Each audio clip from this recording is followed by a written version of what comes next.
সোমবার সন্ধ্যায় 3 দিনের বঙ্গ সফরে কলকাতায় পৌঁছালেন কেন্দ্রীয় স্বরাষ্ট্রমন্ত্রী অমিত শাহ।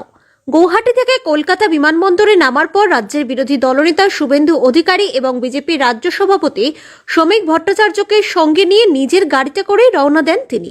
এরপর সল্টলেকের জিডি ব্লকের 27 নম্বর বিজেপির রাজ্য কার্যালয়ে পৌঁছান অমিত শাহ। সেখানে পৌঁছেই দলের কোর কমিটির সঙ্গে গুরুত্বপূর্ণ বৈঠকে বসেন কেন্দ্রীয় স্বরাষ্ট্রমন্ত্রী।